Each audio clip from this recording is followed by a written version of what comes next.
Procedemos con la doctora Ángela María Buitrago, quien nos hablará sobre aspectos relevantes que regulan la figura del acusador privado, Ley 1826 del 2017.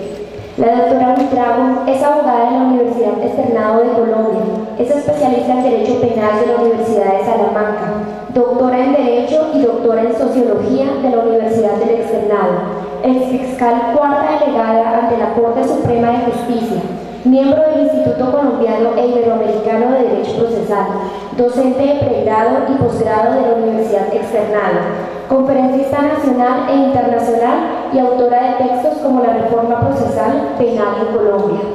Hacemos un reconocimiento especial a la doctora, quien nos acompaña habiéndose desplazado de la ciudad de Bogotá luego de haber culminado su jornada académica de clase de pregrado procesal penal nivel pregrado en la Universidad Externada. Pedimos un fuerte aplauso para ella.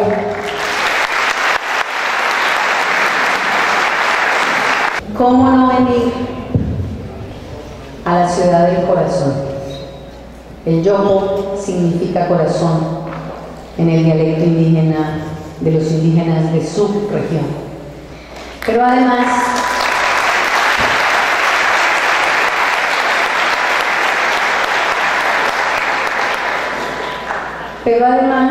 el compromiso era doble por el esfuerzo, el tesón y el cariño que le ha puesto la doctora Annie y todo el grupo para formar el nuevo capítulo del Instituto Colombiano de Derecho Procesal en Yopal. Creo que el reconocimiento es para ustedes, que están hoy viernes a estas horas aquí. Y la verdad, yo vengo a contarles varias cosas, entre esas a asustarlos. Esa es mi misión hoy. Les quiero contar que vamos a tratar de hacer más seminarios aquí, porque en este momento las reformas procesales vienen en cascada. Empezaré así mi tema del acusador privado y de la reforma de la 1826, contándoles que tenemos por empezar a estudiar una reforma que está tramitándose en el Congreso sobre 252 artículos de la Ley 906 del 2004. Tenemos 111 decretos en justicia especial para la paz. Tenemos nuevas reformas que significan código de policía, código de sistema abreviado, procedimiento abreviado y acusador privado. Por esa razón, les invito a que participen en todos los congresos que vamos a hacer de aquí en adelante en Yopal para ponernos al día con las disposiciones. Si nosotros hablamos del acusador privado, lo primero que yo quiero transmitirles es que el acusador privado es una figura que surge en el año 2011 como, digamos, copiada de algunos sistemas, pero que además tiene una visión especial en el marco constitucional, y es generar la permisión de que el particular, la víctima, realice actos de investigación y acusación que hasta hace muy poco teníamos la claridad que eran exclusivos de la Fiscalía General de la Nación. El marco constitucional del 2011 nos permite entonces dar vida a la Ley 1826 del 2017. Y ojo, porque la Ley 1826 del 2017 entra a regir, o entró a regir, el 30 de junio del 2017. Esto nos advierte ya algo especial, y si hay estudiantes de Derecho, les advierte que el sistema va a utilizar a los estudiantes de Derecho como acusadores privados. ¿Cuál es la pretensión de la ley? Vamos a ver si es coincidente con el desarrollo. La pretensión de la ley es trabajar sobre la necesidad de desahogar a la Fiscalía de determinados delitos. Digamos que yo he sido muy crítica desde que se creó el marco constitucional, porque siempre entendimos desde el derecho internacional que efectivamente la acusación privada o el acusador privado podía hacerlo en términos de delitos querellables. Sin embargo, la ley 1826 hace una ampliación inusitada a delitos no querellables. Y esto lleva a empezar a pensar que la acción privada en Colombia es una acción particularmente diferente a las otras acciones privadas que se conciben a niveles internacionales. ¿Cómo el acusador privado puede llegar a hacerse a la acción penal? Y entonces la ley nos dice claramente lo siguiente: el acusador privado puede pedirle a la Fiscalía la conversión de la acción. Y aquí empezamos a ver un punto importante en la ley de acusador privado. La Fiscalía decide si le entrega o no la acción al acusador privado. Digamos que hasta ahí iríamos bien en el diseño, pero viene un paso siguiente que tenemos que tener mucha atención por lo que significa el tema de la conversión de la acción y de lo que yo he llamado la reconversión de la acción. Cuando nosotros tenemos la autorización de la Fiscalía para actuar, la misma legislación dice la acción será privada mientras esté en manos del particular. Pero la Fiscalía tiene la posibilidad de reconvertir la acción nuevamente por varias causales que ya vamos a ver en particular, pero que me interesa mostrarles a ustedes el diagrama de lo que va a ser el sistema de acusador privado. Entonces fíjense que tenemos un acusador privado admitido, un concepto de víctima como parte de un investigador y acusador privado, una preferencia de la Fiscalía en ejercicio de la acción, una conversión de la acción para el acusador privado y una reconversión de la acción hacia la Fiscalía. Esto ya de por sí está planteando tres niveles que son muy importantes de tener en cuenta y que así los desarrolla la ley. Lo primero, que frente a esa posibilidad de reconversión que es única en el sistema de acusador privado, ustedes no la van a encontrar en ninguna otra legislación, como siempre, acusador privado a la colombiana, vamos a tener que mirar que se ha implementado un sistema de responsabilidad pública en manos del acusador o investigador privado. Llamémoslo acusador privado para no llevar a confusiones. Y entonces empezamos a ver cómo el diseño legislativo implica que el acusador privado va a tener responsabilidades a la par que las responsabilidades del fiscal. Eso quiere decir que al recibir la acción privada o al recibir la conversión de la acción, el titular de esa acción acusador privado debe ser consciente de que responde disciplinaria y penalmente como si fuera funcionario público. 2. Debe asegurar efectivamente los elementos materiales probatorios y generar cadena de custodia al igual que la Fiscalía General de la Nación. 3. Debe también realizar labores investigativas. Y fíjense aquí lo que nos plasma la ley 1826, que es muy interesante.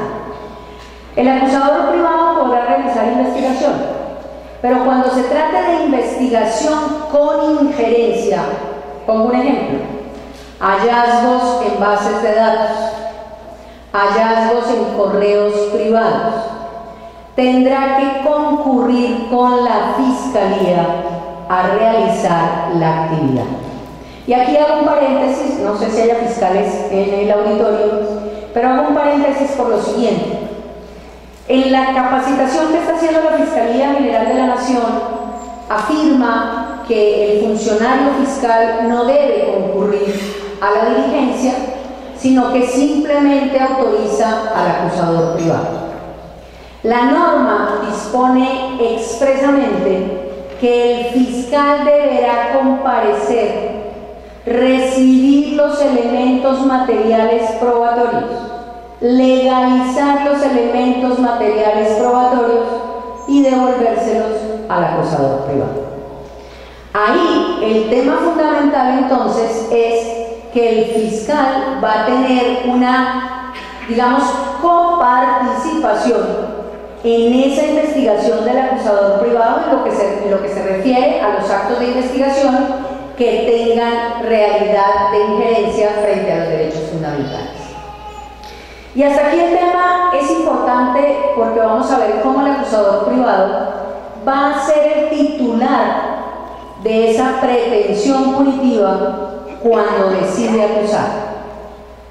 Pero como nosotros dijimos al principio que la Fiscalía tiene la posibilidad de reconvertir la acción, fíjense el segundo paradigma que nos plantea la Ley 1826. Trabajamos sobre la base de que ya le dimos y le entregamos al acusador privado la acción, pero la Fiscalía se da cuenta que es un delito de connotación o que es un delito que posteriormente se descubrió que era de aquellos que no podían ser de acción privada.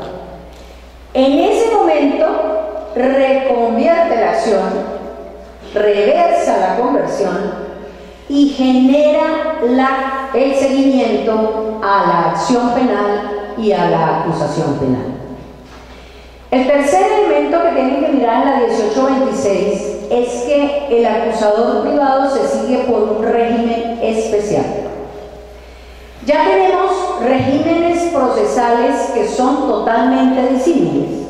Tenemos la Ley 600 del 2000, tenemos la Ley 906 del 2004 y ahora tenemos el famoso procedimiento abreviado. Entonces la figura del acusador privado va a trabajar sobre la base efectiva de que va a haber un procedimiento especial. Y para no incurrir en ninguna omisión, fíjense que vamos a seguir textualmente, de manera general, no me voy a poner a leer, no me gusta leer en auditorio, pero además los invito a que ustedes lean las normas, que efectivamente va a transformarse el procedimiento como lo debe hacer un sistema abreviado. Cuando nosotros empezamos a hablar de dónde se inicia la acción dentro del sistema actual acusatorio, nosotros decimos que se inicia con la formulación de imputación ante el juez de control de garantías. ¿Estamos de acuerdo? Ante el juez de control de garantías, el fiscal imputa los hechos que consideran parte del delito. Pues bien, aquí ya no va a haber formulación de imputación en el sistema abreviado. Va a iniciar el recorrido con el traslado del escrito de acusación. Y vamos a mirar cómo ese traslado del escrito de acusación, según la misma Ley 1826, equivale a la formulación de imputación. Aquí hay muchos elementos de por medio que son muy complejos y que, como yo sé que todos van a ir a Cartagena, allá me verán la exposición detallada y pormenorizada de cuáles son las complejidades del sistema acusatorio y en particular del sistema abreviado acusatorio.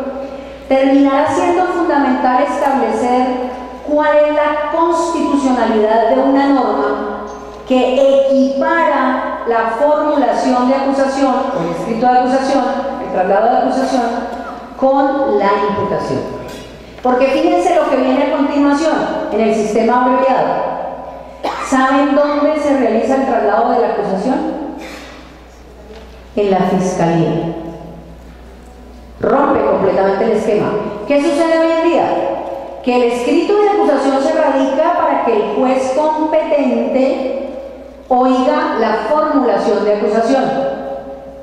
En el sistema y procedimiento abreviado lo que sucede es que la Fiscalía traslada en su despacho el escrito de acusación al presunto acusado y en ese momento el acusado, textualmente por la ley, se convierte en parte.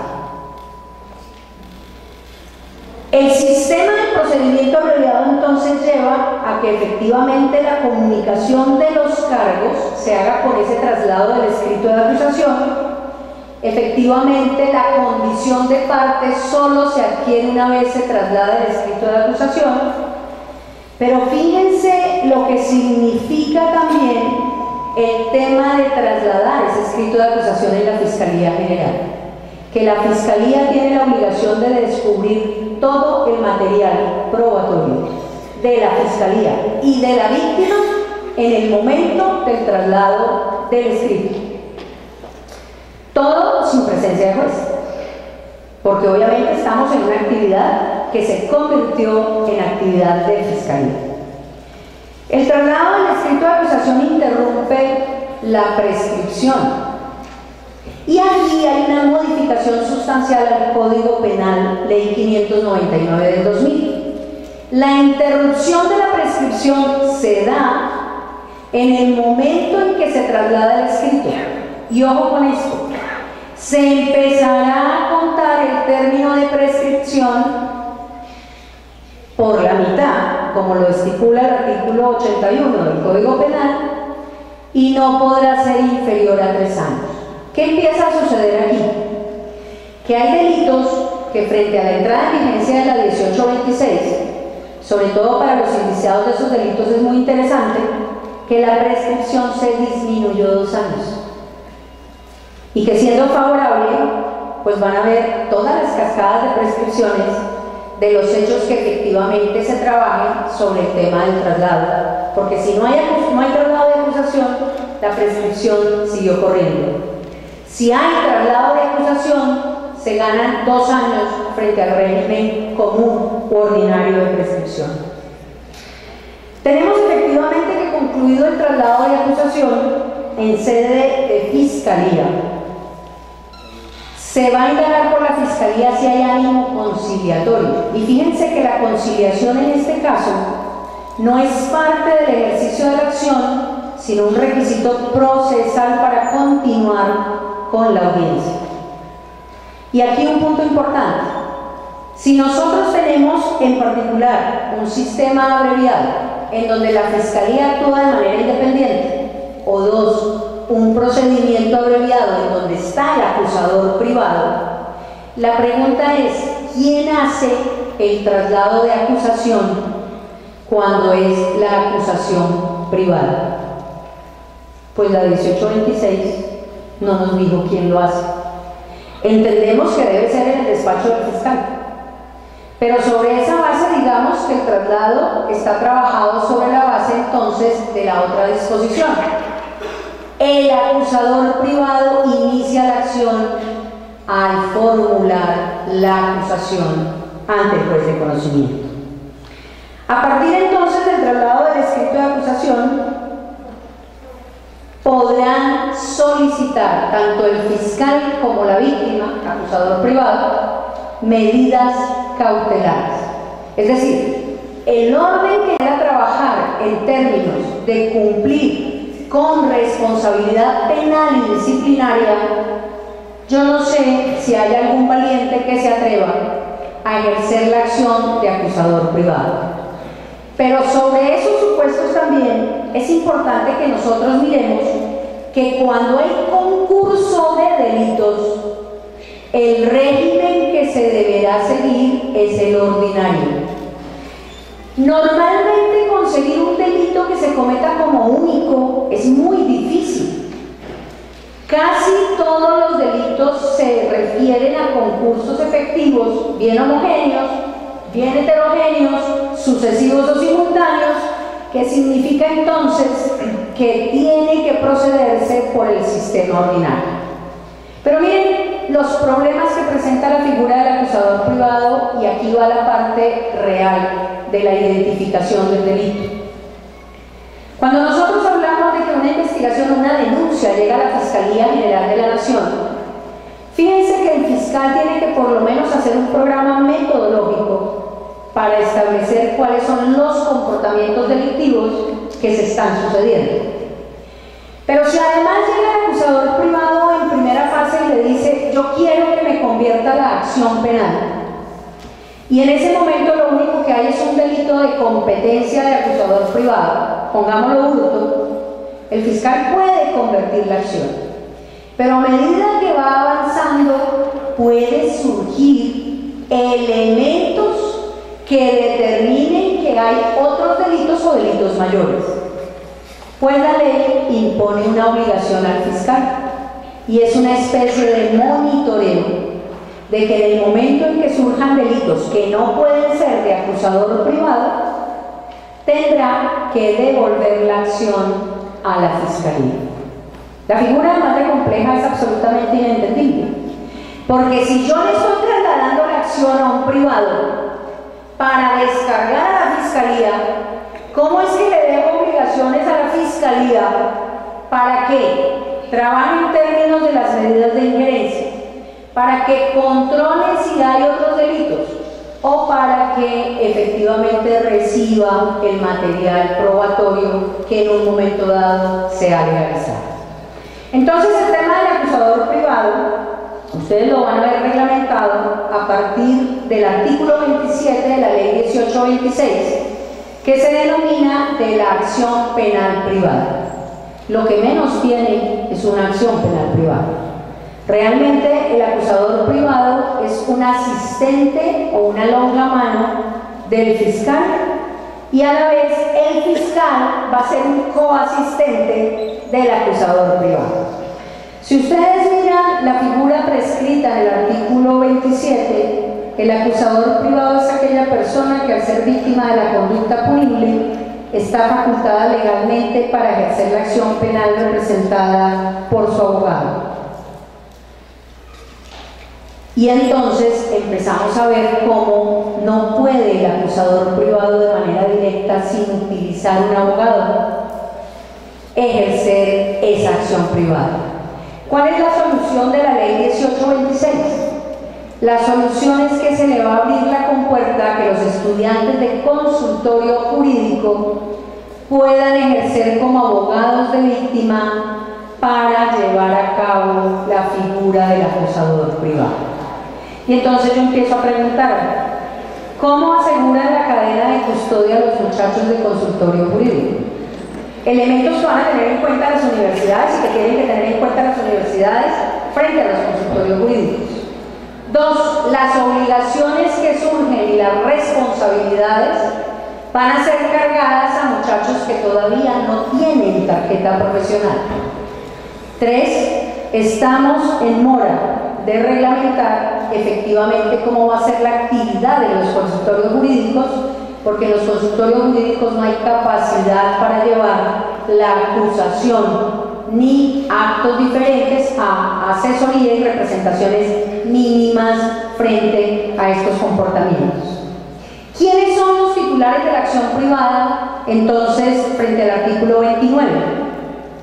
Fíjense que esos titulares de la acción penal privada son los querellantes legítimos, pero ojo, como ampliamos la lista de delitos y no son solamente los querellantes legítimos, también podrá trabajarse en algunos delitos en particular que se denominan de menor lesión.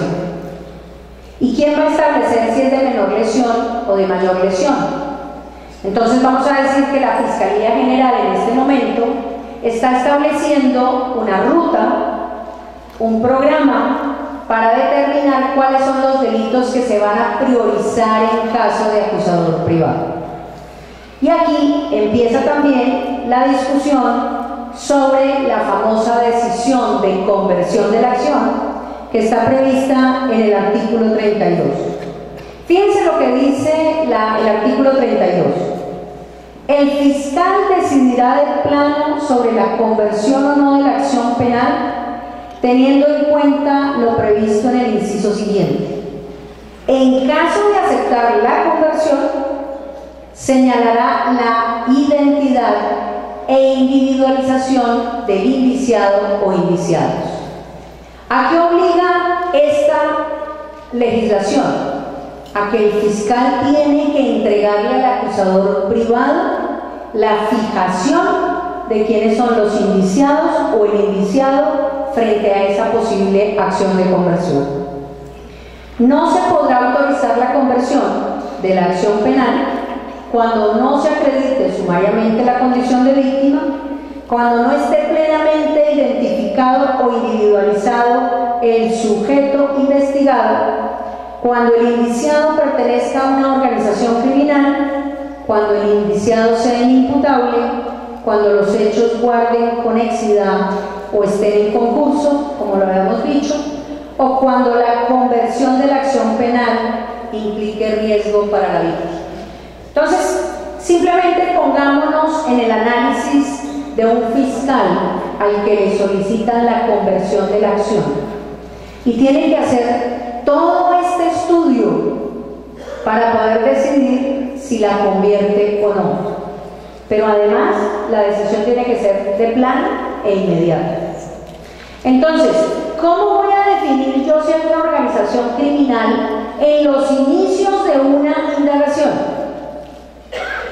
La Fiscalía está generando un manual en donde trata de tocar estos puntos para que los fiscales hagan una ruta de procedimiento y se pueda evidenciar cuándo se va a entregar o no la acción.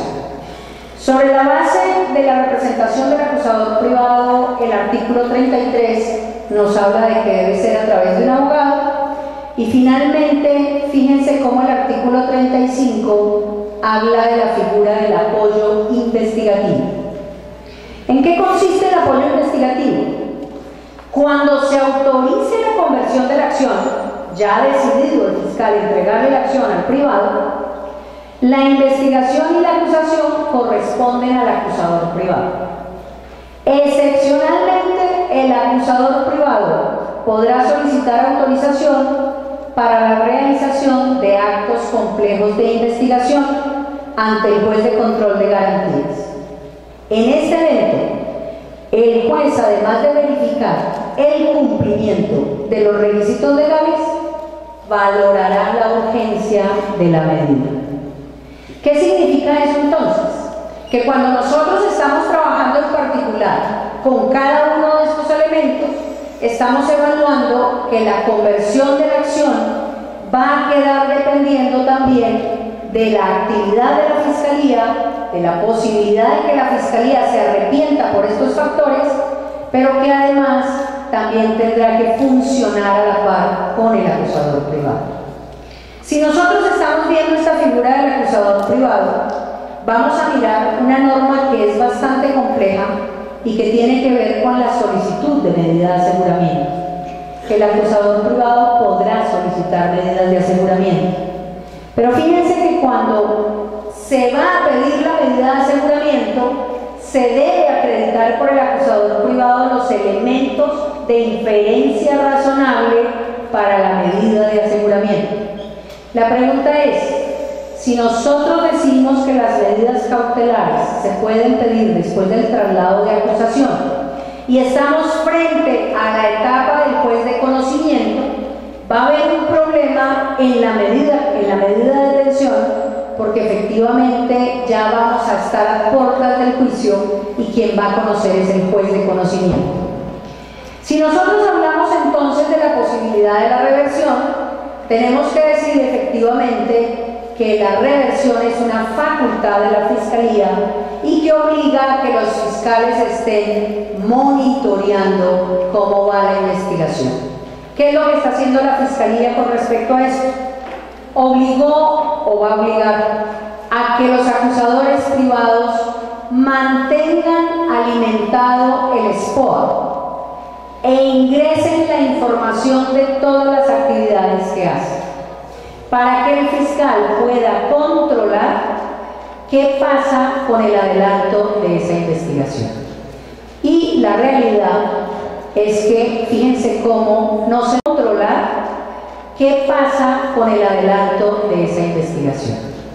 Y la realidad es que, fíjense cómo no se de las actividades, cómo va a complejizar mucho más la función de la Fiscalía, pero además cómo le impone doble carga, porque va a tener que responder a un privado que lo va a estar golpeándole la puerta y diciéndole: yo quiero un acto complejo, yo quiero que usted me acompañe ante el juez de control de garantías, o definitivamente ayúdenme en estas labores de investigación. La verdad, y para cumplir el tiempo, doctora Lee, el tema del acusador privado, pues vamos a ver cómo empieza a reaccionar. Hasta ahora empieza a funcionar, entró en vigencia el 30 de junio en particular, y pues vamos a ver qué resultados se dan frente a la realidad del ejercicio de la acción del acusador y a las facultades del acusador privado. Creemos que ya hay 3 demandas de inconstitucionalidad sobre la ley.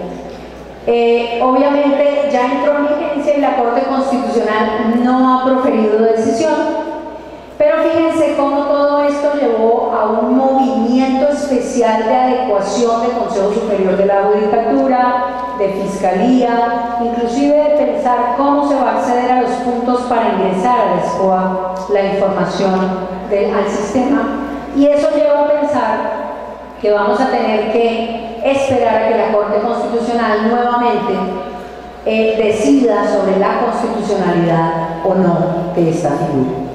Si el acusador privado se hubiera implementado como acusador privado, no tendríamos estos problemas. Pero el acusador privado a la colombiana genera yo creo, una distorsión clarísima de la figura de acusador privado y va a llevar a lo que pasó con la ley 228, a la declaratoria de inconstitucionalidad. No quiero ser pesimista, pero les cuento la realidad de la figura y el tema del procedimiento.